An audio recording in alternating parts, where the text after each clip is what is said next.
Glória a Deus, aleluia. Paz do Senhor, meus irmãos. Glórias a Deus. Queridos, eu quero convidá-los a abrirem as vossas Bíblias no livro dos Salmos. E o salmo em apreço será o salmo de número 91. Salmo de número 91. Nós estaremos estudando de maneira bem sucinta este salmo.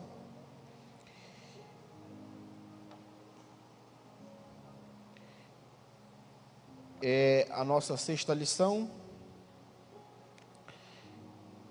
e vamos estar meditando em um salmo tão conhecido e ao mesmo tempo tão profundo. O salmo de número 91 é um salmo bastante profundo em seu conteúdo. Salmo de número 91. Quem achou, diga amém. Faremos aquela leitura responsiva, Eu lerei um versículo e os irmãos o outro após mim, até nós terminarmos toda esta leitura. Vamos ler? A palavra do Senhor diz assim: o que habita no esconderijo do Altíssimo e descansa à sombra do Onipotente. Os irmãos.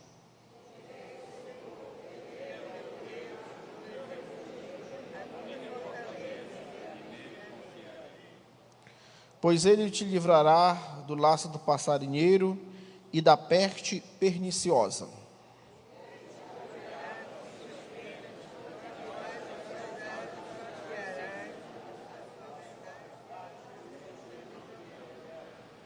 Não te assustarás do terror noturno, nem da seta que voe de dia.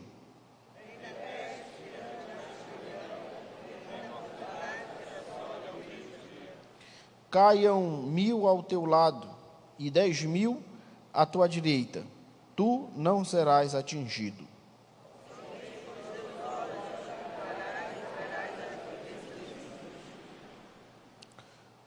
Pois dissestes: o Altíssimo é o meu refúgio, fizestes do Altíssimo a tua morada.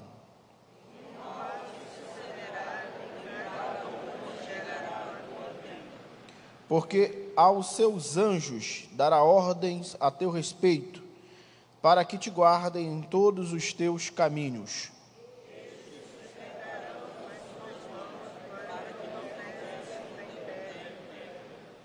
Pisarás o leão e a áspide, calcarás aos pés o leãozinho e a serpente.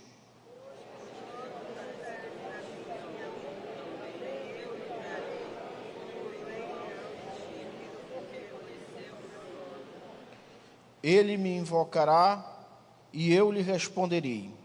Na sua angústia eu estarei com ele. Livrá-lo-ei e o glorificarei. Todos nós. Saciá-lo-ei com longevidade e lhe mostrarei a minha salvação. Glória a Deus. Os irmãos podem assentar-se glorificando e exaltando ao nome do Senhor nosso Deus. Bom, queridos, o que dizer sobre o Salmo 91? Talvez você ainda não tenha ouvido. O Salmo de número 91 é para nós um clássico da Bíblia. É um clássico da Bíblia porque é uma passagem bastante conhecida, citada, pregada, cantada. E o Salmo de número 91 faz parte de toda a nossa história cristã.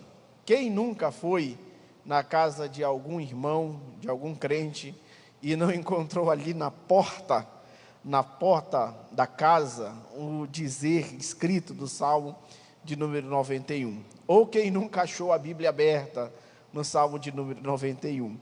Quem talvez nunca teve a experiência de entrar no carro de um crente e a Bíblia estar aberta ali no Salmo de número 91, Então, o Salmo de número 91 é para nós um clássico, todos nós sabemos, talvez irmãos aqui já o sabem de forma decorada, A nós, por causa da proximidade que nós temos com este salmo, Apesar de ser um salmo conhecido, pregado, é para nós um grande desafio falar sobre este salmo. Mas por que o desafio, pastor? É porque este salmo, ele agregou, né, durante muito tempo, algumas práticas místicas relacionadas a ele, né? Por exemplo, a prática de que abrir o Salmo 91 e deixar a Bíblia aberta dentro da sua casa, para alguns irmãos, significa o mesmo que afugentar maus espíritos, né? Mal olhado, o olho gordo, ou inveja, né? Muitos dos que assim fazem, deixam a Bíblia aberta no Salmo de número 91, tem essa crendice, né? Que se a Bíblia estiver aberta no Salmo de número 91, então o mal não chegará em sua casa, né? O que dizer também a respeito da oração que se faz, né, quando se lê o Salmo 91 e acredita que é uma oração de proteção, né? Muito embora seja uma oração de proteção, a minha crítica em relação a isso é que as pessoas falam este salmo sem se atentar realmente às palavras deste salmo, porque este salmo, ele tem na sua categoria como um salmo de sabedoria. Todos nós sabemos que esse salmo é um salmo instrutivo, ele mostra para nós, na prática, o quanto Deus ama, protege e luta pelo seu povo. É exatamente isso. Quando você vai estudar sobre o Salmo de número 91, a primeira coisa que você vai se deparar é que o Salmo de número 91 não tem necessariamente um autor já entendido ou sabido, né? Nós sabemos que o Salmo de número 91, seu autor é anônimo, não tem um autor basicamente para esse salmo. Todavia, a tradição judaica e muitos intérpretes dão a autoria deste salmo a Moisés, né? E isso se dá por muitos detalhes. O primeiro detalhe é que geralmente quando escreve-se um salmo e dando o nome do autor, e entre um salmo e o outro, o primeiro salmo aparece o nome desse autor, e depois de um salmo vai aparecer o nome do mesmo autor, esse salmo que fica no meio é atribuído ao autor do outro salmo, né? Então, o que aconteceu aqui foi exatamente isso. É sabido que o salmo de número 90 foi escrito por Moisés, né? Então, pela lógica deducionista, esse salmo foi também de autoria de Moisés, né? Assim defendem aqueles que acreditam a ser de autoria de Moisés este salmo, né? Outra coisa que faz com que muitos intérpretes acreditem que o Salmo 91 tenha sido de autoria de Moisés. Por exemplo, algumas palavras que este salmo apresenta, parece que são palavras que remontam o período em que o povo viveu no deserto. E uma das palavras que chama a atenção é a questão da serpente, do leão, da áspide, que são necessariamente, nesse contexto palestínicos, animais selvagens que ficavam em parte desértica, e também a própria expressão, nenhum mal chegará à tua tenda, ou seja, remontando a data em que o povo habitava em tenda. E na história dos hebreus, um dos momentos em que o povo habitou em tenda foi exatamente na sua peregrinação no deserto, né? Então, essas palavras, para alguns intérpretes, é a prova de que este salmo fora escrito por Moisés, né? Então, alguns acreditam dessa forma, que esse salmo foi escrito por Moisés por causa dessa lógica da dedução, né, que Salmo 90 foi escrito por Moisés, então o Salmo 91 também fora escrito. As palavras, o estilo, né, de escrita se assemelha ao estilo da escrita do Salmo 90, então foi Moisés quem escreveu para alguns, né? Já vi até alguns estudiosos sugerirem que este salmo foi escrito por Davi, mas nós não vamos entrar no mérito aqui exaustivo a respeito de quem escreveu esse salmo, se Davi, se Moisés, porque isso é, na realidade, uma questão não tão importante para a nossa meditação desta manhã. O que nós devemos entender e concordar é que, independente do autor, ele foi inspirado por Deus, né? Independente se Moisés, se Davi, pastor, não tem um autor definido, independente, esse autor do Salmo 91 foi um autor inspirado por Deus, né? Então, falar da classificação do autor, do título, da data, este salmo, como todos os outros salmos, ele apresenta em sua composição, em sua estrutura, uma poesia, né, que nós chamamos de poesia hebraica. E as poesias hebraicas, elas têm uma tanto de construção um pouco trabalhosa para se entender. Então é por isso que você vai ver que, ao que parece, há uma quebra, né, de lógica em certas palavras desse salmo, e essa quebra de lógica é um estilo de se fazer a literatura, a poesia judaica, né? Então, dito isso, autor, título, data, classificação, falado que é uma poesia hebraica, nós vamos entrar basicamente na leitura deste salmo, no ensino deste salmo, porque ele é extremamente valioso para a nossa vida. Bom, o Salmo de número 91 é um salmo que nos mostra Deus, nos apresenta Deus como o nosso esconderijo. O Salmo de número 91, ele diz, olha, o que habita no esconderijo do Altíssimo e descansa à sombra do Onipotente. Essa palavra esconderijo e essa palavra habita, né, ou habitar no esconderijo do Altíssimo, especialmente a palavra habita, né, ou habitar, ela procede de uma das variantes do grego que basicamente significa armar tenda, edificar morada. Então, quando o salmista diz o que habita no esconderijo do Altíssimo, em outras palavras, o salmista está dizendo aquele que edificou a sua morada no esconderijo do Altíssimo, aquele que construiu uma morada no esconderijo do Altíssimo, ou aquele que mora no esconderijo do Altíssimo. É essa a ideia de habitação, de morada, de construir casa no esconderijo do Altíssimo. Então, logo nós vemos que aquele que habita no esconderijo do Altíssimo é aquele que está de contínuo, é aquele que tem a sua residência nesse endereço chamado esconderijo do Altíssimo. Mas a pergunta é, pastor, qual é o esconderijo do Altíssimo? Ou o que é o esconderijo do Altíssimo? É uma pergunta que sempre, quando nós vamos ministrar sobre esse salmo, né, pregadores, Brasil afora, quando vão ministrar sobre esse salmo, se propõem a responder. O que é o esconderijo do Altíssimo?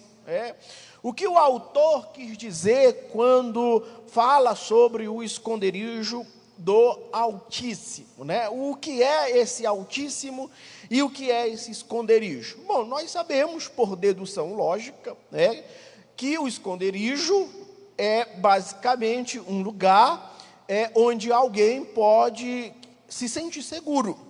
O esconderijo é, na realidade, um lugar feito para pessoas que estão passando por alguma espécie de perigo, de ameaça, vão para lá.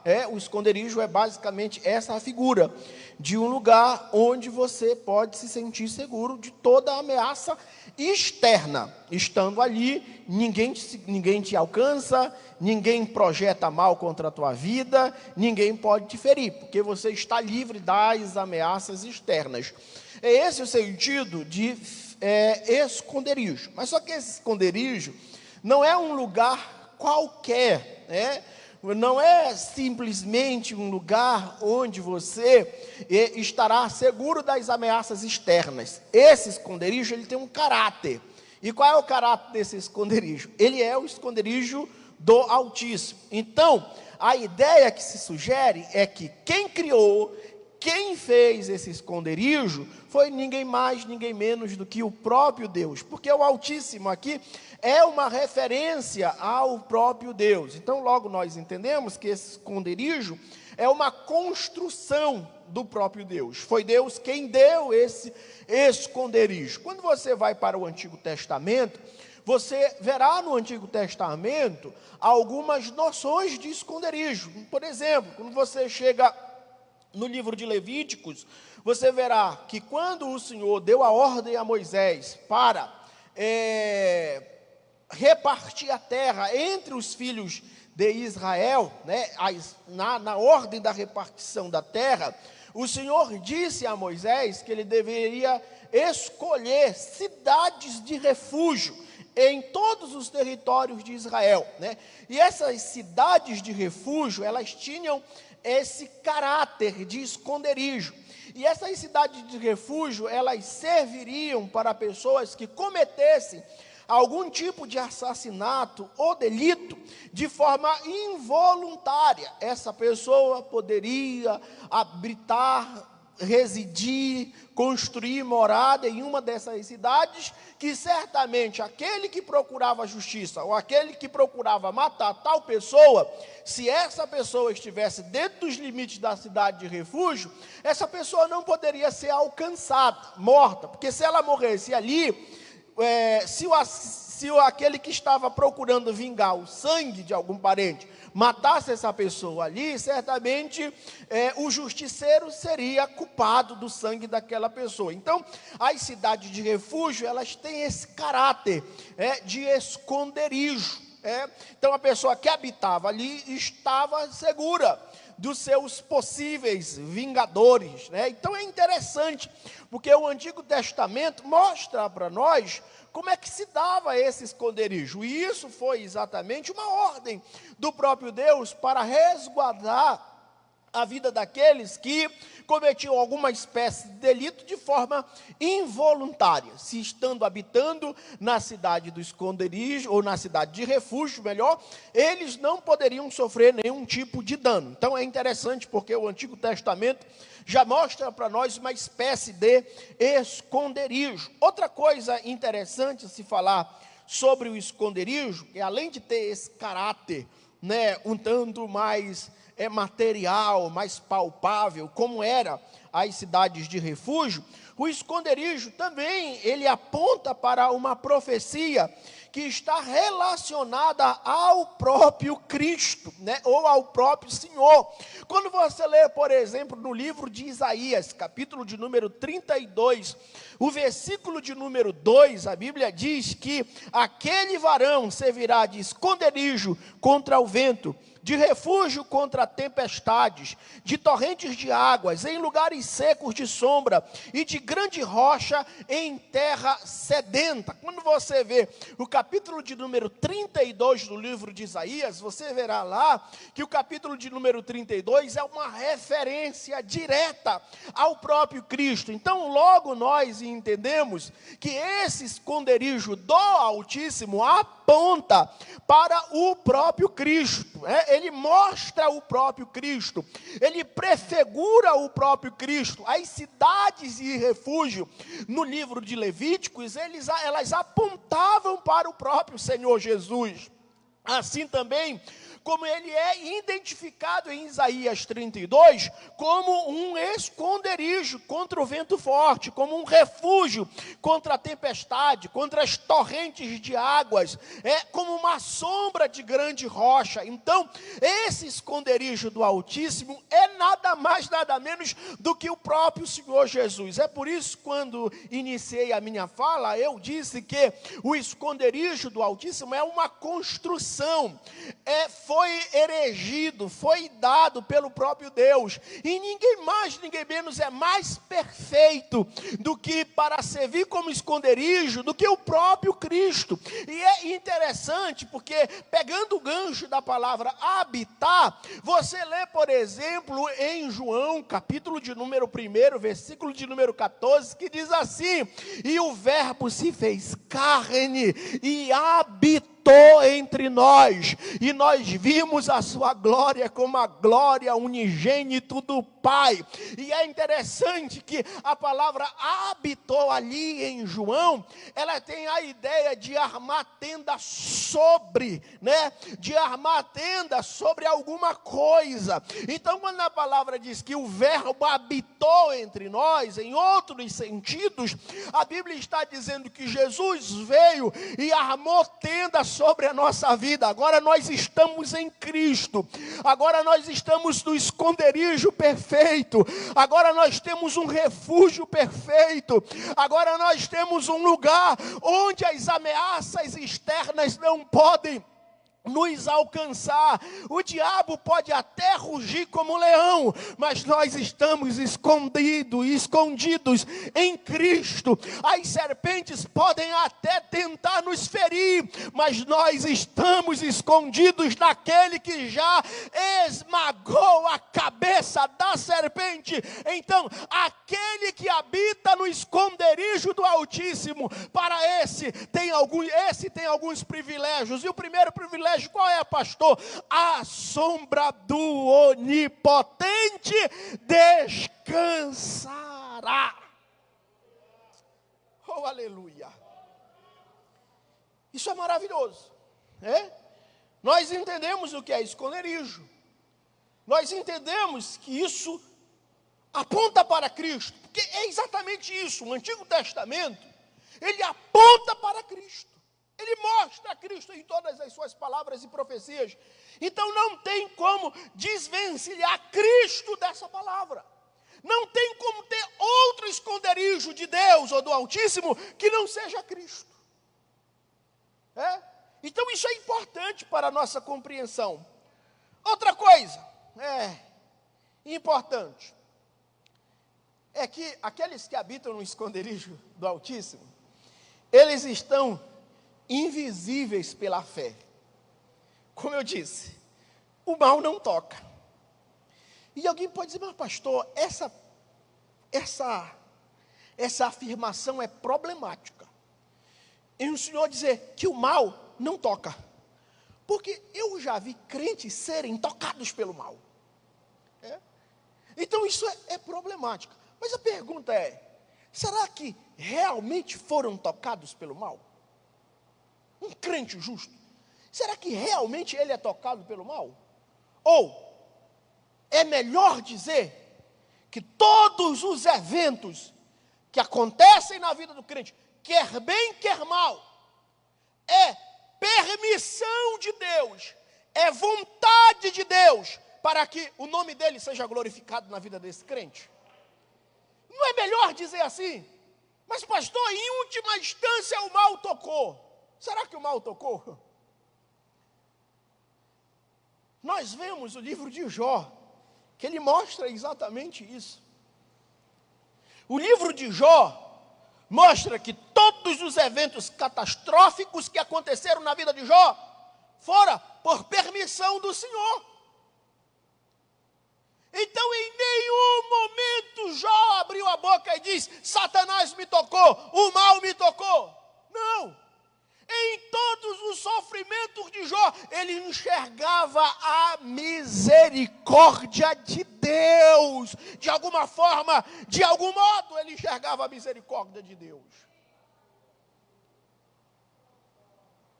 Então eu prefiro acreditar que os eventos ruins da minha vida são permissões de Deus para manifestar sua glória em minha vida. Por que, pastor? Como é que o senhor confirma isso também biblicamente? Ora, é o que Paulo diz em Romanos capítulo 8, versículo 28. Paulo diz, olha, bem sabemos que todas as coisas contribuem juntamente para o bem daqueles que amam a Deus.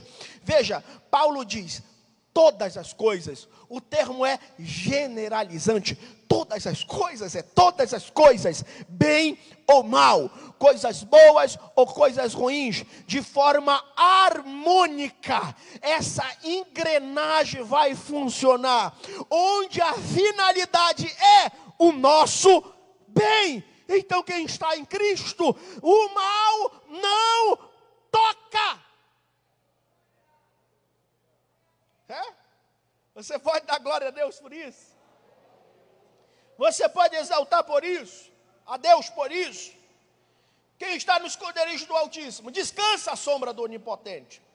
Quem está no esconderijo do Altíssimo, não se assusta. Não se assusta. Quem está no esconderijo do Altíssimo, pode viver algumas possibilidades de susto, mas ele vai confiar em Deus, de forma plena. E quais são essas possibilidades de susto, pastor? Para aqueles que vivem no esconderijo do Altíssimo. Olha só, o primeiro é o terror noturno. O segundo é a seta que voa de dia. O terceiro é a peste que se propaga nas trevas. O quarto é a mortandade que assola ao meio-dia. O quinto são 1000 que caem ao seu lado. Esses são as possíveis causas que podem fazer com que aqueles que estão no esconderijo do Altíssimo se assustem. Mas só que o Salmo promete que não se assustarão dessas coisas, ou com essas coisas. Por quê? Porque o Altíssimo envolveu, encobriu, guardou, protegeu. Aleluia! Glória a Deus! Glória a Deus. E para encerrar, esse salmo é maravilhoso, e a gente se empolga, né, pastor Itamar? São tantas linhas interpretativas deste salmo. E quem é pregador sabe, quando a gente pega um assunto, ali no banco a gente já começa a viajar em outros lugares, que a Bíblia é maravilhosa. A gente começa a puxar versículos de outro lugar, informação de outro lugar, isso é maravilhoso. E a gente se empolga, porque as Escrituras para nós é maravilhosa. Mas para encerrar esse momento, nós temos aqui, nós podemos dividir aqui, 3 grandes bênçãos. Essas 3 grandes bênçãos, elas podem ser fragmentadas em alguns outros pontos, mas elas são 3 grandes bênçãos para quem habita no esconderijo do Altíssimo. A primeira, descansa à sombra do Onipotente. E isso tem uma consequência direta ao fato de que quem descansa à sombra do Onipotente irá verbalizar a seguinte verdade: Deus é o seu refúgio. Irá verbalizar que confia em Deus. Irá verbalizar que o passarinheiro e o seu laço serão frustrados. Irá verbalizar que não teme a peste perniciosa. Irá sentir as penas do Senhor, as asas do Senhor cobrindo ele, e ele se sentirá seguro. Irá entender que a verdade é escudo, a verdade é broquel. É a primeira grande bênção desse salmo. A segunda grande bênção é aquela que eu já citei: não se assustará.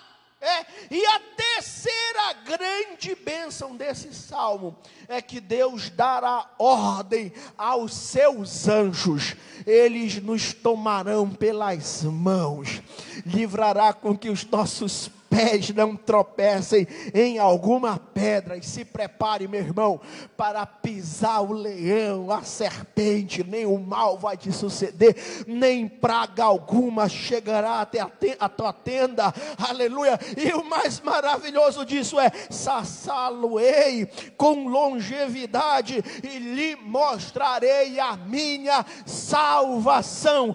Para encerrar a minha participação, a minha oportunidade, eu quero que você levante suas mãos ao céu, se puder, neste momento, e receba esta palavra. Você está em Cristo, meu irmão, e todos os eventos bons ou ruins da tua vida, eles irão contribuir de forma harmônica para que o nome do Senhor seja glorificado sobre a tua vida. Aos pais desta manhã, feliz dia dos pais, e se sintam escondidos no esconderijo do Altíssimo. Descansem na sombra do Onipotente, não se assustem, porque o Senhor te protege com milícias de anjos. Quem pode glorificar o nome do Senhor Jesus? Porque Ele é bom e a sua misericórdia dura para sempre.